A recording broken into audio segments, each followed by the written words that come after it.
I'm London Free Press reporter Patrick Maloney here at Budweiser Gardens with videographer extraordinaire Maurice Lamont, and this is part of our series 3 Questions, where we're going to examine every week the biggest story in the city of London. And what could be bigger right now than the suddenly compelling playoff run of the London Knights? Let's tuck into the details of their next series against the Erie Otters.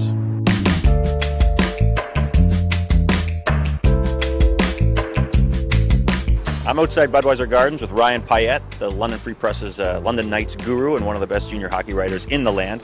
Ryan, the Knights, of course, have just eliminated Kitchener. The Rangers acquired goalie Jake Patterson specifically to beat London in the playoffs, and he ended up getting strafed. What exactly happened there? The London Knights watched a lot of video on Jake Patterson. They know Jake Patterson. They've played him 3 out of the 5 years he's been in the OHL in the playoffs, and he had a terrible record against the Knights. He finished 4-12. The wraparounds were the ones that killed me, Pat. Victor Mete scored the winning goal the other night on a wraparound. That's a 1980s move. No one does a wraparound anymore. But they watched the video and they saw Jake struggling in close on it. The numbers for Jake Patterson in this series were astonishing. They're beating him high. They're beating him low. They scored 9 on him one game. They got him pulled in another game. You know, I think that's a positive for them going into an Erie series. They will not see the London Knights against the Erie Otters will not see a goalie as good as Jake Patterson. It was unbelievable, and Dale Hunter and his staff deserve a lot of credit for what they did in that series offensively. Interesting you would make that note. So let's talk about what's next. The Erie Otters, the high-profile, high-powered, probably highly favored Erie Otters. We all know about Connor McDavid, who's going to go #1 in the NHL draft this June. I'm more interested in the Mitch Marner versus Dylan Strome question. Marner, the Knights star, Strome, the secondary star on Erie. They're both jockeying for position in those top 5 slots in the NHL draft.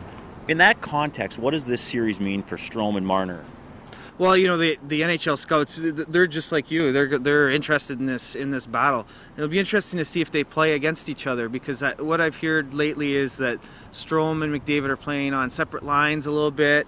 You know, Marner has been playing with Matt Rupert. He doesn't play with Max Domi or Christian Dvorak, so he's playing in the middle too. He had been a right winger all year, so I'm really interested to see. He handled it very well. 15 points and 8 goals against the Kitchener Rangers. I'm very interested to see. But Dale Hunter might want him to play against Connor McDavid.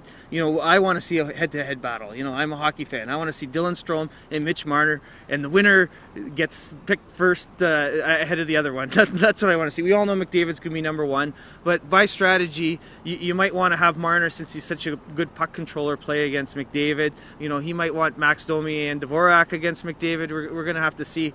But you know, maybe Chris Knobloch and Sherry Basson on the Erie side, maybe they want, you know, maybe they want Strome and McDavid to play together. I don't know. I think it'll develop as the series goes, but I'm really interested to go to Erie Thursday night and see how this shakes out. Yeah, and part of what makes this series, I think, so interesting is exactly that star power. You listed 4 or 5 names of players who are top of the heap in the entire Ontario Hockey League, and here they are all in one series heading into the draft. I guess 2-part question here. Is it possible for London to beat Erie, and if so, how can they do it? Is this a question of trying to contain scoring, or do you just sort of forget even trying to contain the McDavids and Stromes and you just try to run and gun and outscore them? Yeah, I think that's why I'm so excited about this series, because we grew up in the 80s and it was lots of scoring, and I think we're going to have some high-scoring games. I think the Knights do have to score, and I don't think they have the defense. All these young guys on defense, I don't think they have enough here to stop these guys.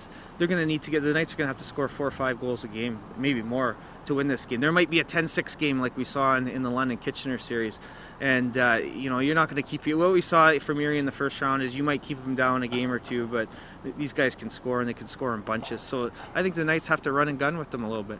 Thanks, Ryan. So the second round series for the London Knights begins this Thursday in Erie against the Otters. For LFpress.com, I'm Pat Maloney. Thanks for watching.